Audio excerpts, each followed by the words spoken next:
when I talk to women about this whole things not working out, in and out of relationships, lengthy periods where they're just not having success. And when I'm finding out what's the reason for why you're leaving, this guy doesn't communicate, this guy cheated, this guy this guy that. And I asked them a simple question. If you had to choose between one man that you gave 20 chances to or 20 men that you give one chance to, which would you choose? Your lifestyle.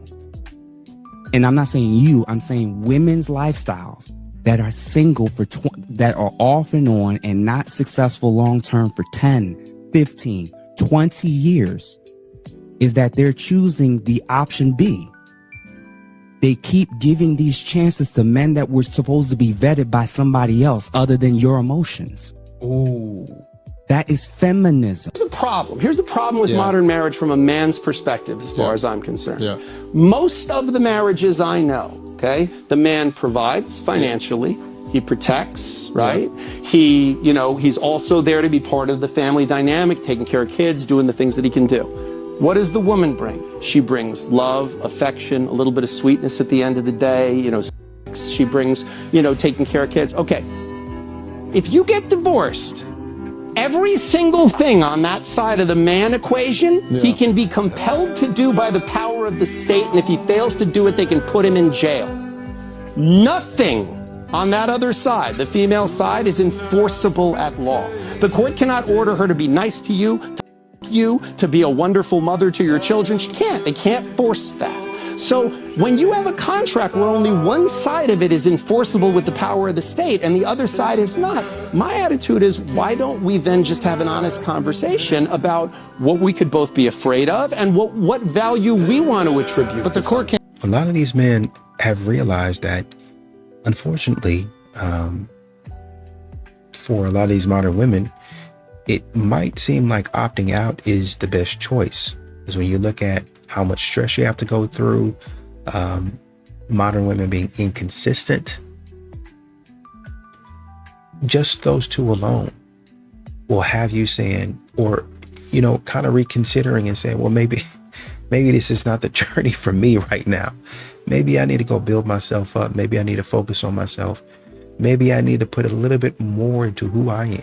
Women only want one thing, and it's money. They don't want a real man or a leader. All they want is commitment with zero responsibility. Loyal women don't exist anymore. Feminine women are almost extinct. What happened to loyalty? What happened to the good women? You men sound like angry little girls every time you say that. Those so-called male podcasts that you keep watching are making you even more feminine. Yep, I know this is triggering for you, but I don't care. When you talk like that, it tells me everything about you. The women you chose, the ones you're attracted to, and the ones that you keep ending up with. That's why you believe all women are like that. Your view of women is dictated by your own weak choices. No, it's not that all women only want money. It's that you keep attracting women who only want money from you. You chase looks and drama over her character, and then you cry when you get exactly what you asked for. Listen. When a real loyal woman shows up, you ignore her. She's not a bimbo, so you don't give her the time of day. She's consistent and calm, but you crave the drama from the hot mama. You say you want peace, yet the second a hoe bag gives you attention, you drive headfirst into her chaos. You push the good ones away, and then you blame it on all women. Maybe your mom wasn't around much. Maybe you never saw a healthy relationship growing up. Maybe you have wounds that you refuse to heal. Fix that thing first. Stop chasing the shiny trash. Heal, lead, become a better masculine man, and stop watching those male podcasts. They are making you stupid. Men have decided it's easier to take a step back. It's easier to opt out rather than trying to hop into confusion, rather than trying to force my way into a situation that, quite frankly, doesn't seem advantageous to me. Doesn't seem like it's going to go well. So I'm not going to sit up there and continue to be like, oh man, I got to get. No, I don't. The alternative with me forcing myself into this space is I have somebody acting crazy with me, and I don't have time for that. I just got a question I just want to ask, and I don't want to fight for real. I just want it to make sense. Okay? If we want men like our fathers, who paid bills and built houses and changed tires and fought off the danger, then why don't we also want men like our fathers that told us that that dress was too little and go take it off because you're not going outside like that? Why do we not also want fathers that told us to lower our tone? No, you can't hang with her. She's not a good influence. Women don't carry themselves like that. No, you can't do that. Y'all see how crazy that sounds? You want the benefits of a man treating you like his precious daughter. Y'all even be calling y'all's men daddies, and I have never understood that because yuck. I know who my daddy is. I don't even want to think about my man and my daddy in any kind of commingling way. But nonetheless, y'all call y'all's men daddy because he provides. He gives me what I want. He takes me where I want to go.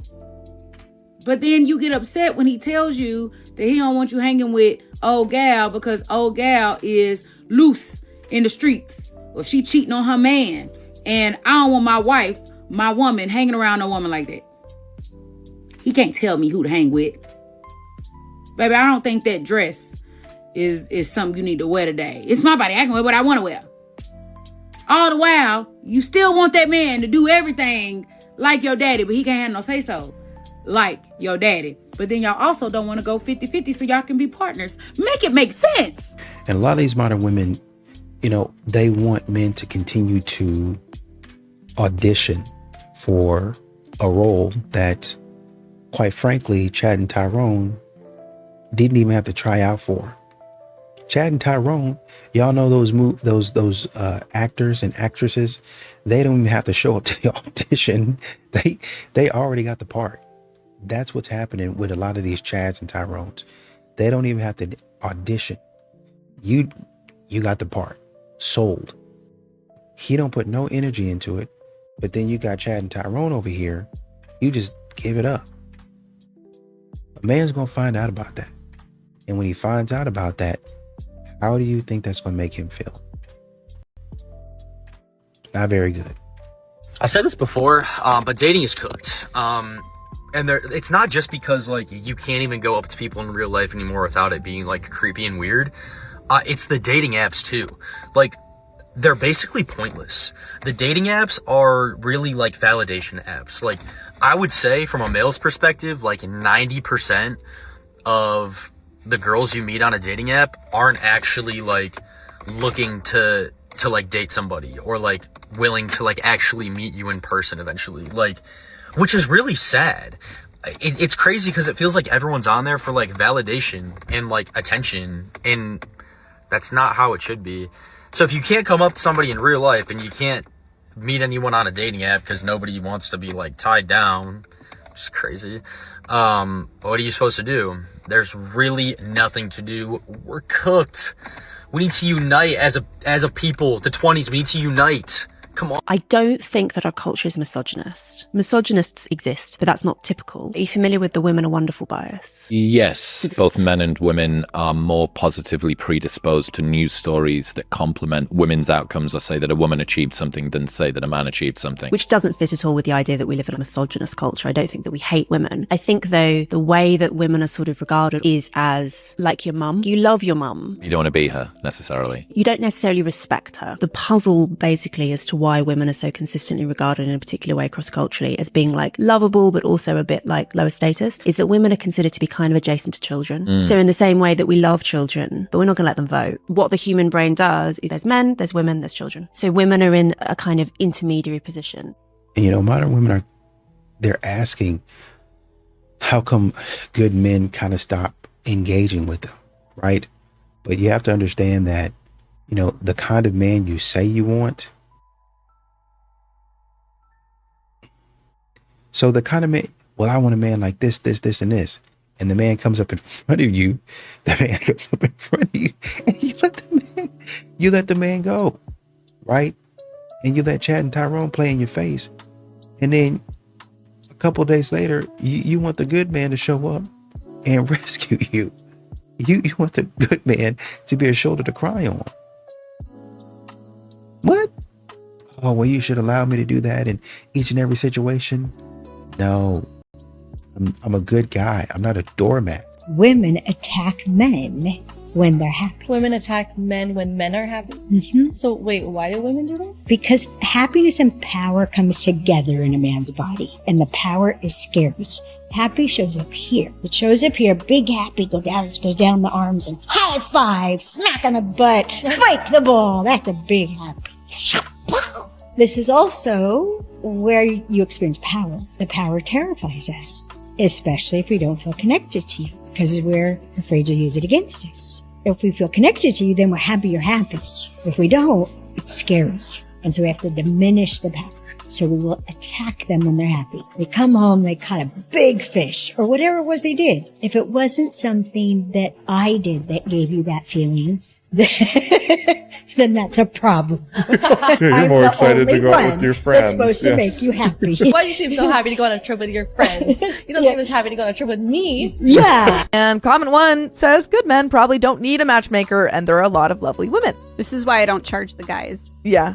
In all seriousness, really? my straight guys, I just don't charge. I started off charging everyone. I'm a feminist. I believe that everyone should be paying the same for the same service. But the women, the guys that they were interested, the street women I was setting up, wanted a certain type of guy, and that type of guy didn't want to pay for matchmaking. Yeah. My husband is someone who is part of that. And so, and that's a whole other thing I'm sure we'll get into at some point.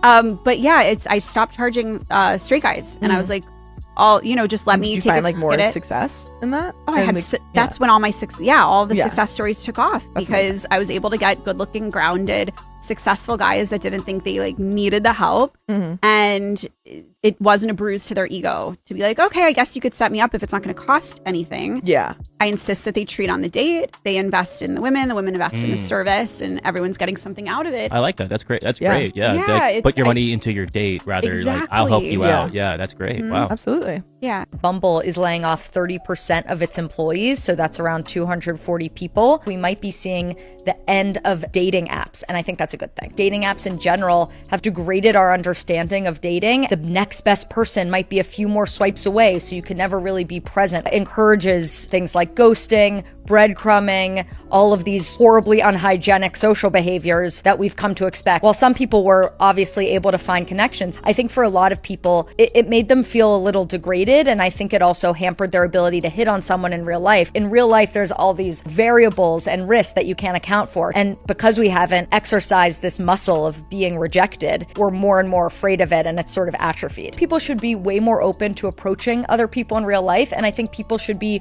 more open to being approached. It won't be as bad as you think it is.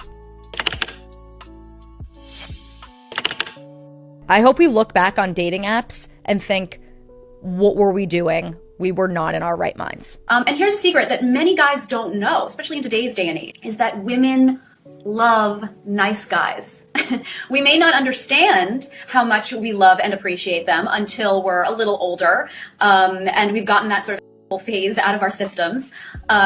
I'd say by our late 20s, early 30s is the point in our lives when we're just exhausted by the jerks, and we have no time in our lives anymore for them. So we really start looking for men who we know will be great long-term partners, aka nice guys, right? And that's you. Most women think a good man is hard to find. The truth? A lot of them find one and push him away. Number one, he doesn't need constant attention. He enjoys your company, but he's perfectly fine on his own too. Number two, he won't compete with other men for you. If he feels like he has to fight for basic respect, he'll simply walk away. Number three, he listens carefully, but he doesn't always agree. A mature man can understand your feelings without abandoning his own opinion. Number four, he doesn't play games, no mixed signals. No mind games, no disappearing and reappearing for attention. Number five, he expects accountability. If he apologizes when he's wrong, he expects the same from you. Number six, he values peace more than being right, but don't mistake that for weakness. He simply refuses to waste energy on unnecessary conflict. Number 7, he notices effort. The small things matter to him more than grand promises. Number 8, if he feels unwanted long enough, he leaves. Not to teach you a lesson, not to make you chase him, because eventually everyone gets tired of feeling unappreciated. The hardest truth about good men is this: most of them don't leave because they stopped loving you. They leave because they stopped feeling valued. Men aren't hard to understand. Y'all just don't like the truth unless it flatters your ego. Let me explain to y'all why men stopped talking. Men stopped explaining themselves because they learned something very early. Y'all don't actually listen. Y'all cherry pick what feels good and ignore the rest. He told you he didn't want a relationship, but you thought your energy could change his mind. He told you he wasn't ready, but you just thought, oh, he's just scared of love. Now you're heartbroken and mad at him for keeping it real from day one. Let's keep it a buck. Men stopped talking because y'all don't want the truth. Y'all want comfort. Y'all want a man to talk sweetly rather than truthfully. And then when he goes silent, you call him distant, cold, and toxic. No, he's just done explaining himself to someone who hears emotions over facts. Y'all say y'all want a real man, but the moment he's real with you, you fold. Stop asking for honesty if you can't handle hearing it. Are African men becoming less marriageable? This is the question that's going to get me in trouble, but we're going to talk about it anyway. Because something is shifting. The African men that we knew about in the past, the ones who led with tradition, who took courting seriously, who married with intention, they're getting harder to find. And what's replacing that is a generation of African men who want the benefits of tradition from the woman.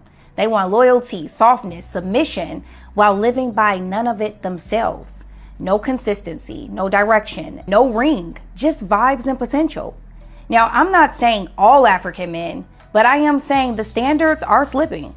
So I just want to ask the African men watching this directly, do you still believe in marriage, or is that tradition just becoming a thing of the past? Let me know in the comments below.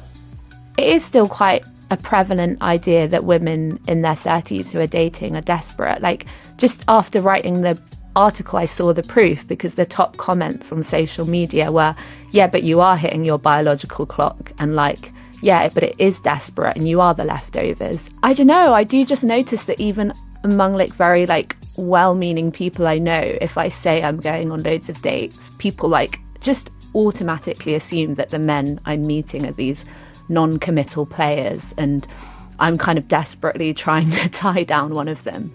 And I just don't think they would do that if I was a man. I think they'd be like, yeah, fair enough, mate. You got to play the field. You got to see what's out there. You got to be decisive, and you know what you want, and, you know, don't settle until you find it. No one talks about how feminine and peaceful a woman can be when she's with the right man. And when I say the right man, I'm talking about the kind of guy who's doing everything in his power to make a better life for you. He's thinking ahead, he's problem solving, he's strategizing ways he can take more stress off of you. This type of providing makes a girl feel safe.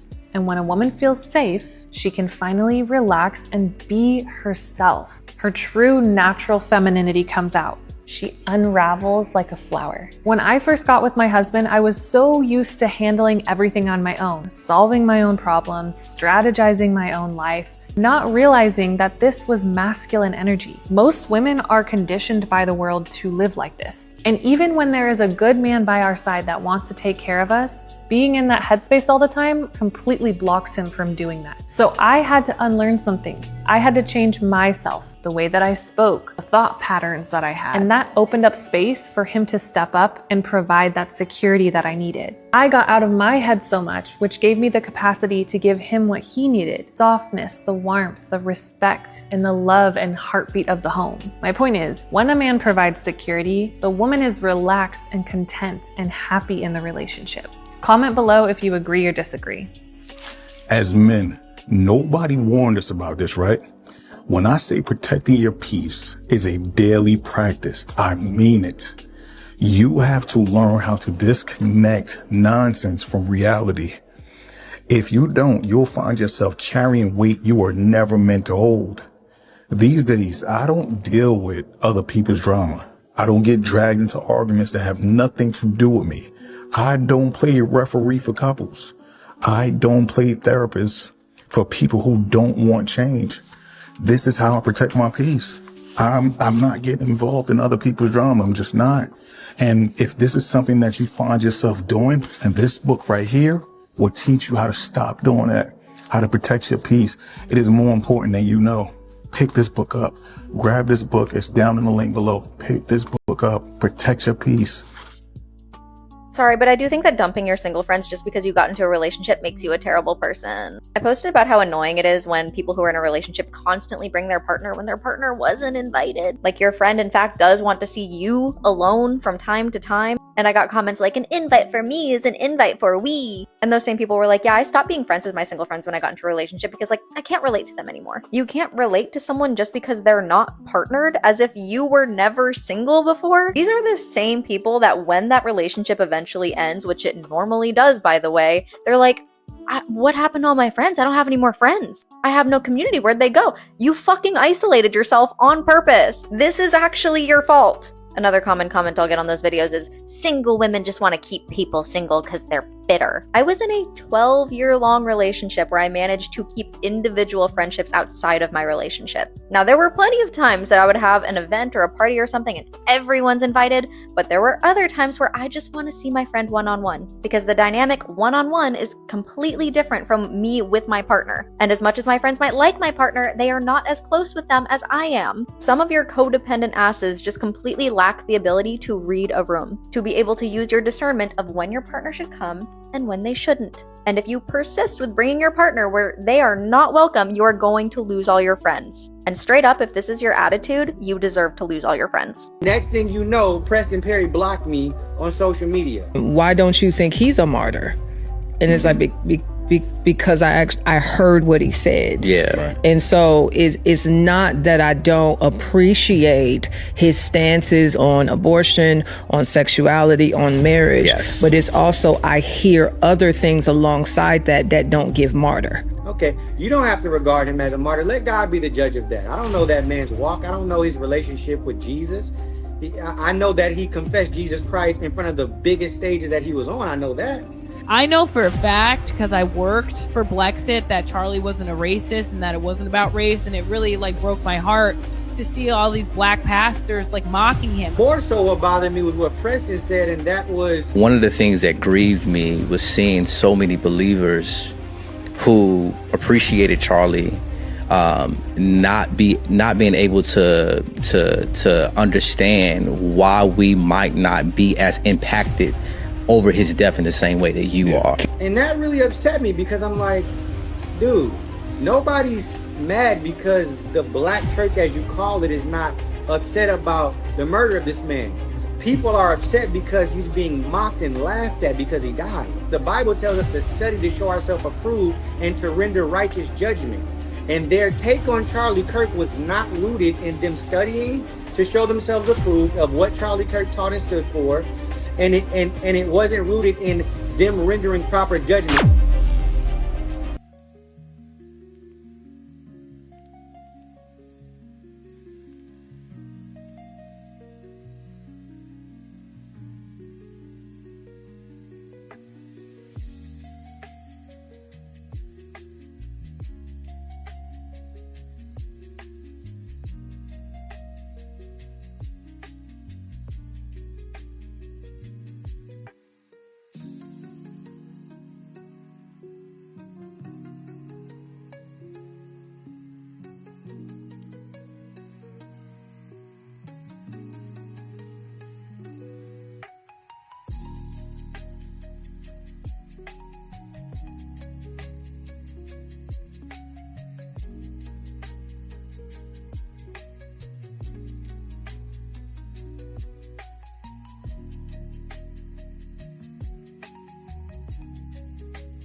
A lot of y'all women want to be men until you put in the full-time position of a man. One thing you have to understand about being a man, baby, is that nobody gives a fuck about you.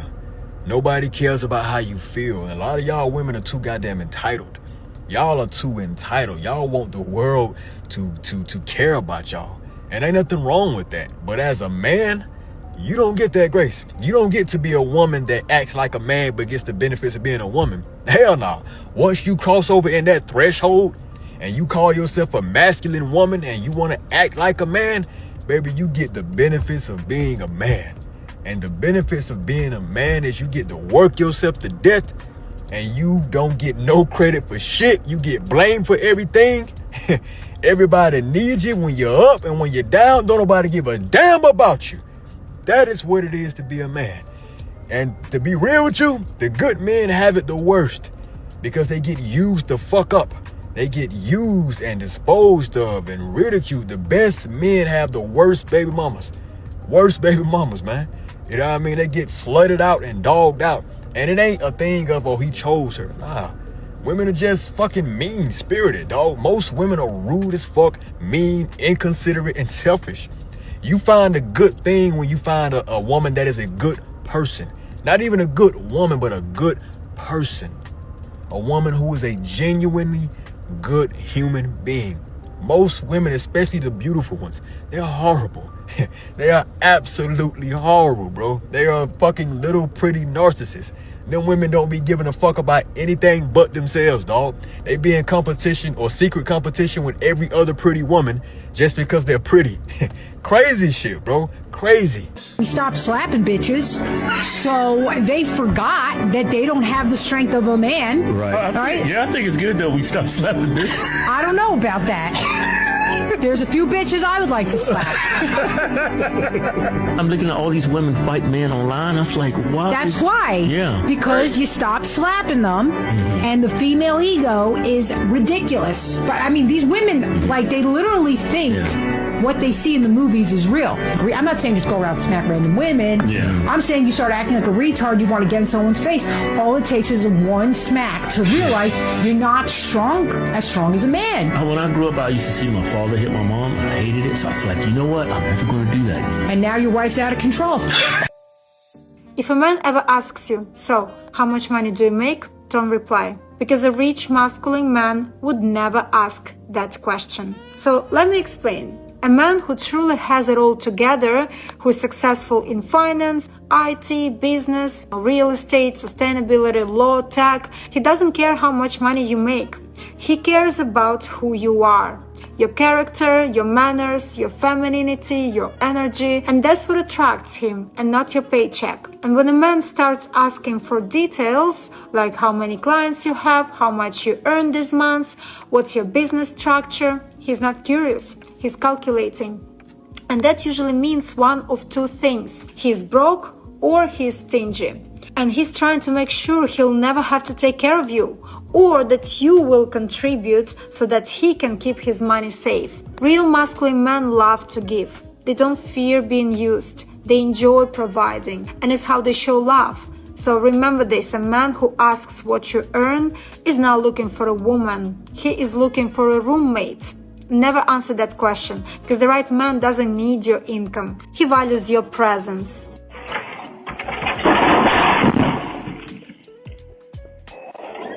You alright? Yeah. You really fall down that? Yeah. I'm good.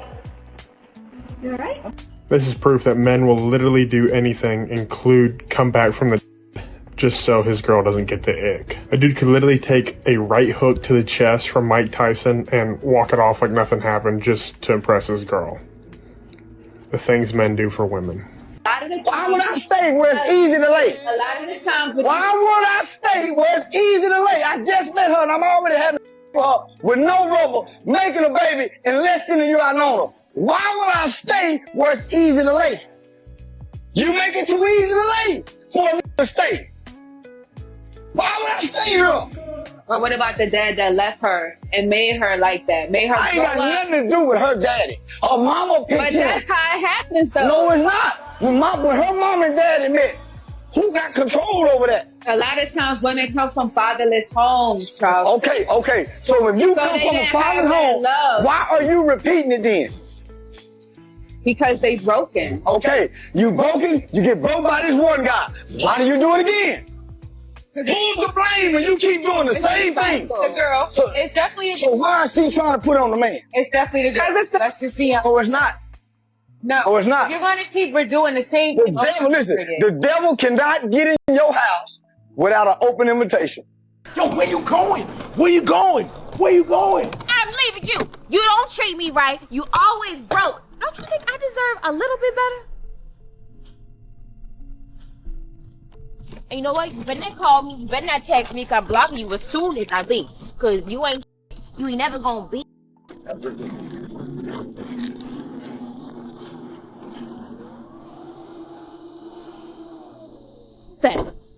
Cause you know goodness well you ain't gonna never find another good woman like me.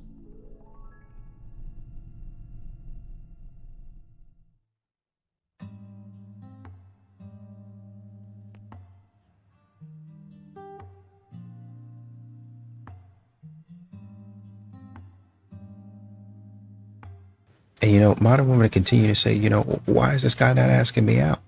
Why won't this guy shoot his shot? Why is this guy seeing me, staring at me, but he's hesitating? I mean, at some point in time, maybe you should realize what the man is going through. Maybe you should realize, you know what? This date really cost him. You know what? You know, he might have to spend a little time. He might have to spend some, well, you know, we both spending time, but you know, he's got to spend his money on the date. Instead of just saying, well, you know, I spend my money too, in a way, because I use my makeup, and, you know, I go get a spray tan, and one woman said, man, I took a workout class. I was like, girl, that workout class ain't gonna do nothing for nobody. You just started working out. You went to one workout class. You didn't lose no weight. As far as I'm concerned, you wasted, well, I mean, you didn't waste your time, but if you saying that you did it for him, you wasted your time. You need to have been doing that well before you met him, during the time that you met him, and then after the time that you met him. That's how these modern women do. They try to assign stuff to men and say, oh, well, you know, I'm doing it for you, so I got to spend money in a way. No, you're going to spend that money anyway.